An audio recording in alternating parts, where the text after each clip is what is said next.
Good morning, everybody, and welcome to this, the 96th Learn with Lorna. Good morning. Seeing people saying hello already.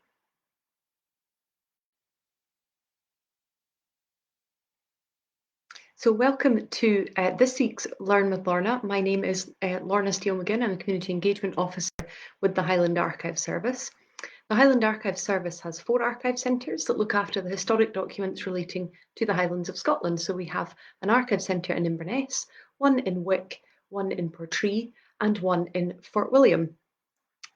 This series, as you'll know if you've watched before, is brought to you by High Life Highland at no cost to the viewer. High Life Highland is a charity registered in Scotland, and there's no payment or subscription required to take part in this series of events. But if you're able to donate towards our work and support us to continue doing things like this and all sorts of other things, then we're very, very grateful for that. If you watch every week, you'll see that I'm in a different location. I've decamped to my sitting room because we're getting work done on the outside of the house. So my sincere apologies if you hear hammering. I've tried to get as far away from it as I possibly can. Thank you to all those who joined last week for a whistle-stop tour of 200 years of the history of Central School in Inverness. It was such a pleasure to have you all there, and particularly every single class in Central School tuned in, and that was lovely to get a message from the school afterwards saying all the pupils and all the teachers had tuned in to listen, so that was really lovely. This week is the final in our January theme of archiving through the ages. And I wanted to use this week to give you another in-depth look at a different part of the Highland Archive Service that so far I haven't talked about. I've spoken this month about how the service developed, how archives as a profession developed in this country, how our 4 offices grew and developed. And this week I wanted to speak about one of our online services, Ambala. I often make passing reference to Ambala.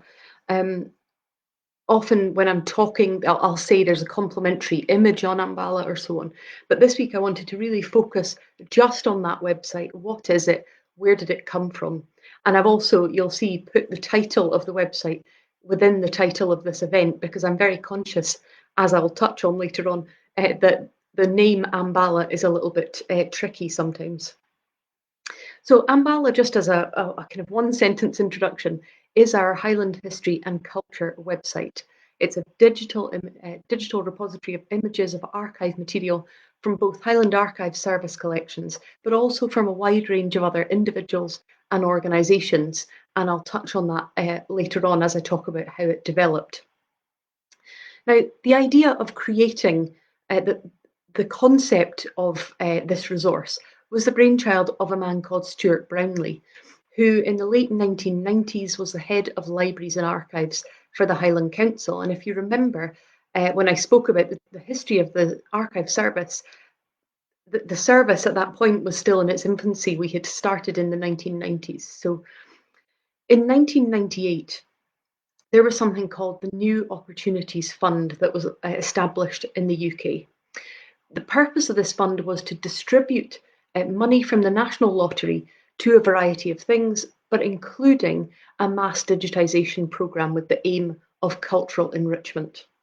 The fund was for £50 million, so a substantial amount of money.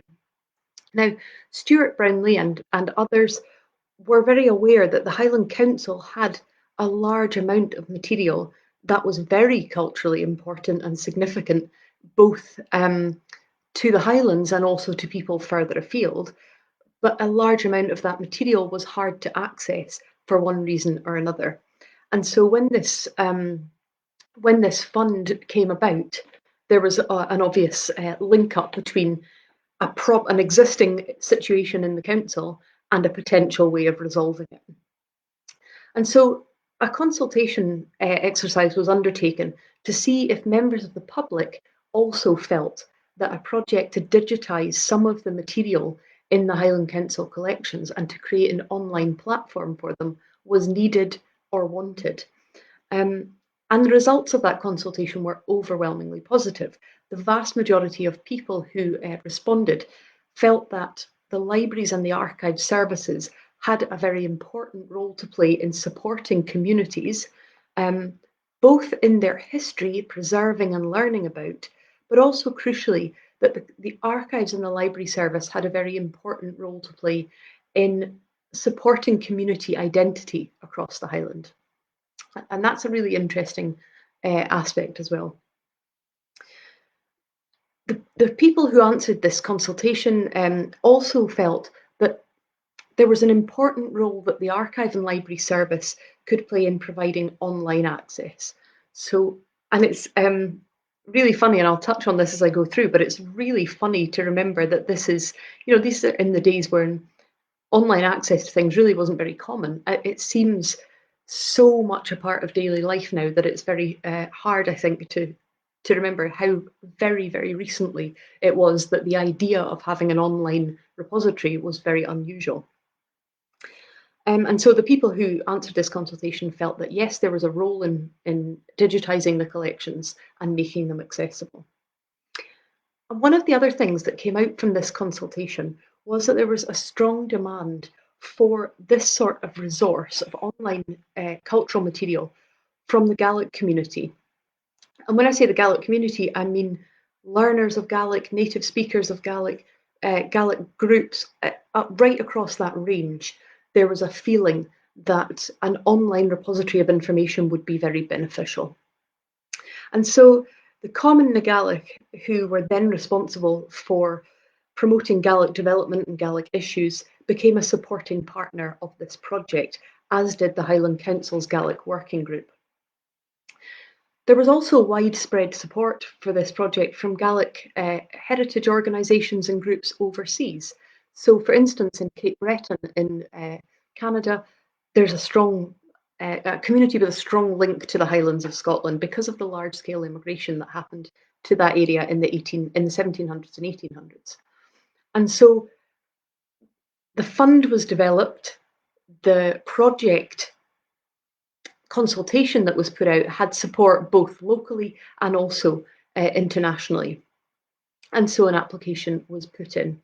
And 54 projects received funding from the New Opportunities Fund, enabling them to digitise certain collections and increase access to them. And these successful projects were from right across the UK. There were some from Devon, there were some from Edinburgh, all sorts of places. And the Highland Council's proposed project was one of the ones that was successful in funding. And the Highland Council's proposal had a unique angle, which was that it wanted to give Gaelic language equal prominence to the English language. And so the aim of the project was to create a virtual Gaelic village. The aim being to provide wider access to and understanding of Gaelic language, but also Gaelic as a wider concept, so culture, community, and so on. And that they had a commitment that they would put the relevant content both in English language and in Gaelic language.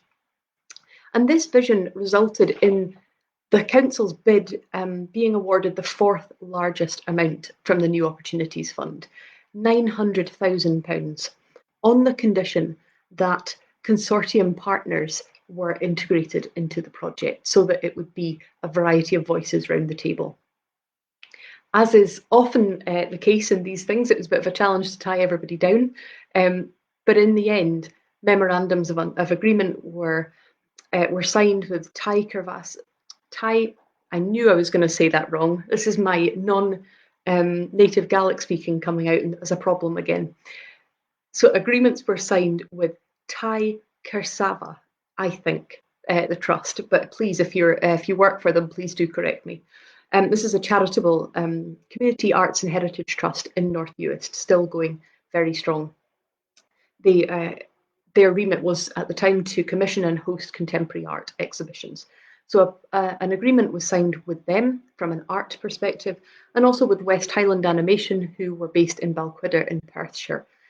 Their specialism was in creating Gaelic medium technology and learning materials. So, for instance, they would create games, comics, and cartoons and things like that.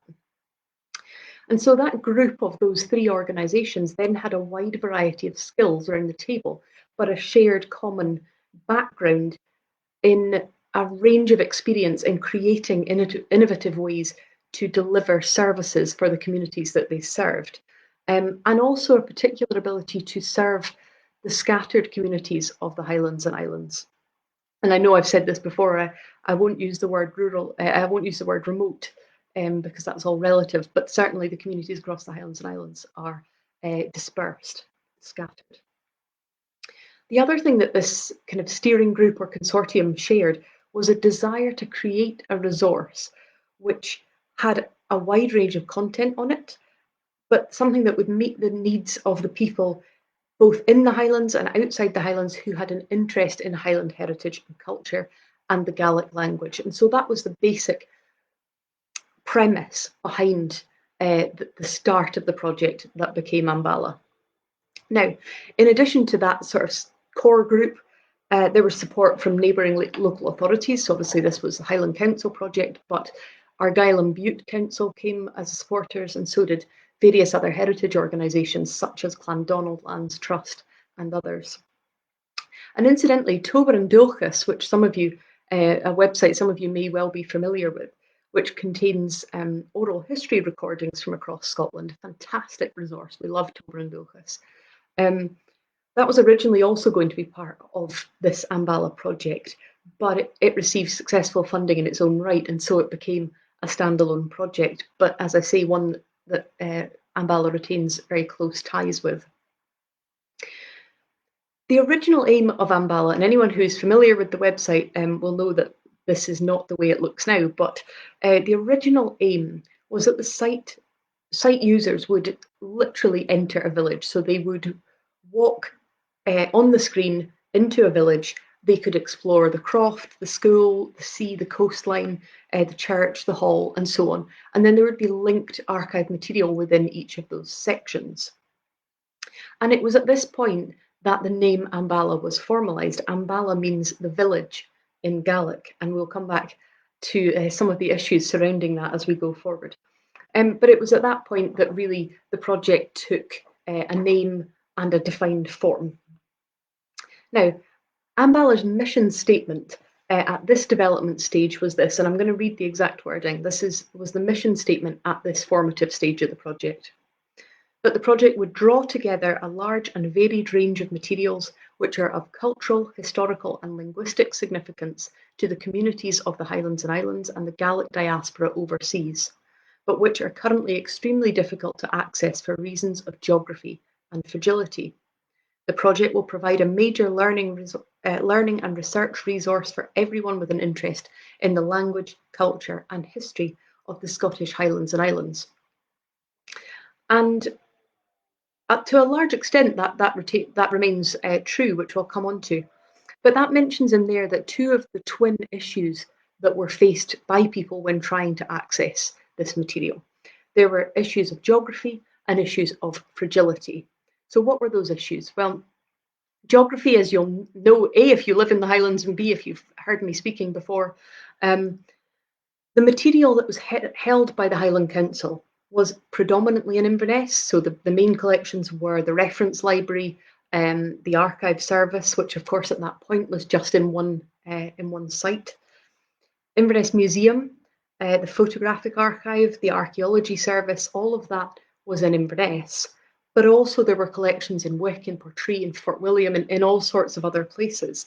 And so the Highland Council covers an area of around 10,000 square miles. And so the population is very spread out. And if people wanted to access that material, whether it was in something they wanted to see in Inverness or something they wanted to see in Wick, inevitably a large number of people would have quite a journey to make to be able to see it. So that was one governing issue to try and overcome the issues of geography. The issues of fragility is something I've spoken about already this month, that there was a concern that excessive use in person of the material would result in the documents being exposed to light and overhandling. Some of them were outsized and difficult to give access to. And there was a feeling that scanning things once would result in access without damaging the fragility of the document. And so those were some of the issues that were being considered. And so an audit was undertaken of the Highland Council collections. And of course, we have many, many millions of documents and items. And so there was no way ever that all of it could be digitized. So an audit was carried out and items were scored on a number of things: the frequency of requests to view, the fragility of the document, and the cultural importance. And then experts in each of those services, so the archive, museum, the library, and so on, would identify documents that they thought were of priority to be digitized. So all of that was going on in the background. There's a huge, huge undertaking to do this, first the consultation stage and then this audit of the material. And while all that was going on in the background, the other thing that was happening was a creative process. So creating learning resources and content that would sit alongside the documents. Now, a lot of that was contracted out. There were experts who wrote introductions to the 200 main themes that were covered by the site in that village format. And of course, one of the main learning resources was the fact that the Gaelic language, that there was to be a mirror site. So the site was completely available in the English language and then completely available in the Gaelic language as well. A Gaelic language policy had to be developed, so that was done with the assistance of all sorts of individuals and organisations, including Common na Gaelic, Salmarostig and others. And they had to consider all sorts of issues, including the register of the language. So if you want the website to be accessible, it needs to be accessible to Gaelic learners, and it also needs to be accessible to fluent speakers. They had to discuss what was an appropriate way of translating documents one way or the other. They had to discuss the navigation of the site and the best way to navigate in both languages, and all sorts of other issues. And again, I'm conscious when I talk about some of these things that in a way, those things are kind of boring, those behind the scenes practicalities, but I think it's completely fascinating to learn the amount of work and consideration that was put in to trying to get it right for everybody. And the fact that the finished product that we see couldn't happen without all of this amount of work going on in the background. Now, in the meantime, the digitisation had been started, and so had the construction of the front end of the website. And that required all sorts of things. It required virtual storage for not only the thousands of images that were going to be digitised, but all the metadata that goes along with that. So all the background and supporting information that each image needs to have in order to make any sense, be searchable and findable. And so all of that was happening concurrently. Now, the aim originally of Ambala was to target 3 different groups and to meet the needs of those 3 different groups: children, adults who, at home and abroad, who had an interest in the Highlands, and academics, students, and researchers. So that's 3 quite diverse groups to try and meet with one project.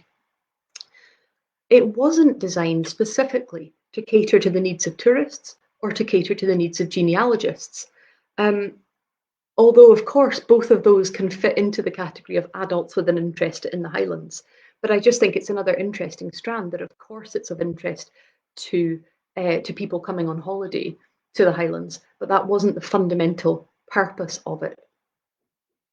As I say, it's very hard to meet the needs of those 3 groups. Children, adults, and academics have very, very different requirements.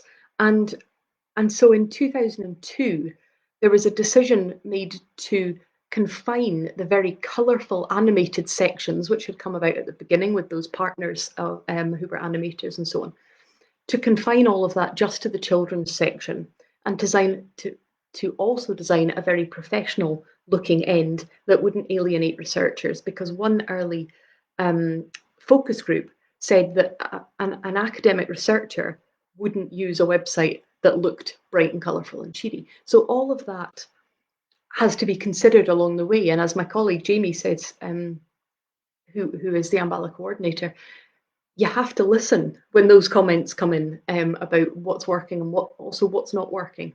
And that's how you can develop a better service. And it was at this point, 2002, that my very lovely colleague Jamie joined Ambala, and I'll come back to talk a little bit more about Jamie, probably to his complete dread, shortly. So up to that point, all of this has been kind of behind the scenes working, a huge amount of work to get the project to where it was at this point. Now, the website was launched in May 2003. And in the lead up to it, and you've maybe seen this, let me know if you did. I put a post up on our Facebook page a couple of days ago about it, and our Twitter page. In the lead up to the launch of the Ambala website, the Inverness Courier ran a weekly feature showing some of the images that we had that were on Ambala that we had little or no information for. And one of them had been simply entitled Snow Kids. And it's a gorgeous photo of two boys putting a big snowball on the head of a girl in the middle who's obviously trying to stop the snow going down her neck. And as a result of that feature in the Inverness Courier, all three of those children were identified. And Angus Matheson, Sheila Davidson, and Ian McPherson were their names. And they were reunited for the first time in 50 years for the launch of Ambala. And all of those sorts of things are just lovely. We love those. Now, the early days of Ambala saw a huge amount of popularity, but there were some issues. So sometimes non-Gaelic speakers didn't realise that they could use the website because they thought it was entirely a Gaelic resource, didn't realise that it was bilingual. And it was at that point that an English strapline was added. So you can see now when you look at the website, it says Ambala, Highland History and Culture. And that was added at that point to clarify that it was available in both languages. Jamie still gets some very odd queries. He sometimes gets letters addressed to Mr. A.M. Bailey. Sometimes he gets inquiries, does that hotel in the photo of the 1890s have any accommodation for our family this summer? In the Rose Street Foundry photos, he's had inquiries asking if he could ship the steel to India. He's been asked if he can sell the chickens that are in the photos or rent out crofts for holidays. There are all sorts of fun inquiries sometimes that come in Ambala, but by and large, it is a very, very positive and successful project. Now, one of the things that has been most successful and important, both for the service and also for the users, has been the addition of material from other heritage organisations. Because initially, when I said there that it was a project by the Highland Council and partners, it now contains a vast amount of information from different organisations. And this came about because it was recognised that local history and heritage organisations and societies and individuals had a huge wealth of information in their collections or in their hands. Information about communities in the Highlands and buildings and clubs and all sorts of things, but they didn't always have the resources to be able to share it because, of course, websites were much harder to build. Even 20 years ago, it required a lot more specific skill than now you can get packages that people can work on. And so an outreach programme was created at that point to encourage those groups to lend material for inclusion on Ambala. It would be digitised and be returned to the donor alongside a digital copy at the cost of Ambala. And so this led to an extensive list of individuals and societies and groups and organisations contributing to the site. And so its breadth of content just kept increasing and kept increasing its value and its worth and its importance. Oral histories were added and photographs and documents and all sorts of things. And Ambala, as an organisation, as a team, has always really, really valued those relationships and has really strived to develop and maintain them. It really matters to Jamie and it really matters to Ambala that those partnerships continue. And also that those people know we're not trying to take their collections, we're just showcasing their collections. The other thing Ambala was doing at this point was creating its own content. So, for instance, recording oral histories. For instance, the Hogg brothers, fantastic oral history interview on Ambala, who were quite possibly two of the last Cromarty fisherfolk who spoke in that dialect. And so the website at that point also started creating its own resources, but also developing those relationships with across generations, across older people in the community who had a role to play in the part of the development. Now, as well as the site changing over the years, the management of the site has changed over the years. Initially, it was a project board who ran Ambala, but then that changed to a working party, a wider group which met very regularly and had representation from internal partners as well as external organisations. So just that thing that increased voices around the table is a good thing. Increased voices around design, content, the amount of knowledge that people bring to that conversation, expertise in their area and their geography, all of that contributes to the success and the kind of meaningful value of a project like Ambala. And so Ambala remained on that path for the next few years. Now, one of the constant challenges of doing anything online, as I'm sure you'll be only too familiar with, is staying on top of it. So staying on top of the content, making sure it's fresh, making sure it always looks loved and updated, but also staying on top of the look of it. Things change so quickly online, and websites date very quickly, and it doesn't take much before they look irrelevant. And I'm sure that you will all have looked at websites where you've gone, oh, that looks dated. And so the original site that had been launched in 2003 was by 2012 looking dated and behaving dated. It was in danger of becoming not fit for purpose after that decade. And it's funny, as I was kind of pulling these notes together with of course the help of Jamie, I thought, yes, that 10 years is a long time in internet history for a website to survive and continue to function at the top of its game. It had been built for dial-up internet because at the time it was launched in 2003, hardly anyone had broadband. Pages took a very long time to load and had to be in very low resolution in order to upload at all. And so after a decade of successful use, people were starting to drift away from the site. Now, this was compounded in 2012 by the fact that the company who built the website contacted Ambala to say that the last person who understood that system was leaving.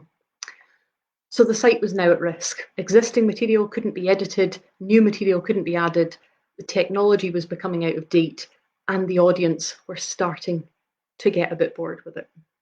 Now, in addition, as if that wasn't enough, all Highland Council services at that point were making savings, and Ambala budget was reduced by 80%. So we went from 5 members of staff to 1 member of staff, and that was Jamie. Now, it was also at that point that Ambala became part of High Life Highland, which had been formed in 2011. And so a decision was needed. Does the site continue to operate with limited functionality and no development, or do they try and find a way forward? Is there enough worth in the project to find a way forward? Well, fortunately, it was the latter. And from 2014 onwards, a new website was developed with a slightly different and more sustainable objective. There were limited funds available, and so that meant that an off-the-shelf design was the best way forward. And that, of course, was something now that was possible that had not been possible when the site was launched in 2003. But it was important that although it could be a kind of off-the-shelf package design for the website, it needed to be customizable. It was absolutely vital that that core premise of it being bilingual with an English site and a Gaelic mirror site was honoured. And people needed to be able to search and browse in both English and Gaelic. And this site redesign was very successful, and Ambala became an online image library. One thing that had to go was the curriculum resources. It was simply unsustainable for 1 member of staff to continue updating the website, adding to it, building those relationships, scanning images, taking in new collections, and so on, and also create school resources. But fortunately, by that point, Ambala had been moved across from the library service into the archive service, where we have dedicated engagement people, but also all of us have engagement in our role. And so we've been able to incorporate and use those resources on Ambala in our curriculum activities with children. A very, very beneficial thing to Ambala, which has gone from strength to strength since that site redesign. But one of the things which has been very, very beneficial to Ambala was the addition of social media pages.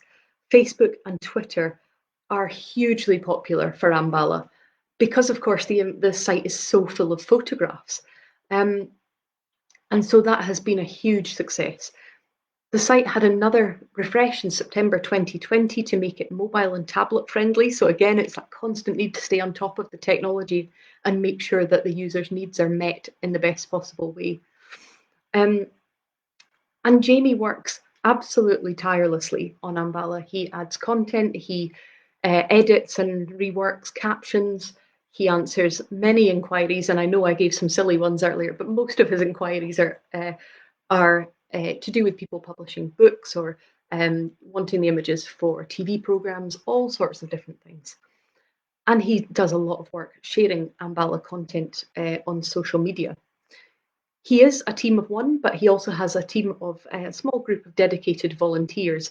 And I know that their help is absolutely invaluable to them and to the service that Ambala continues to provide.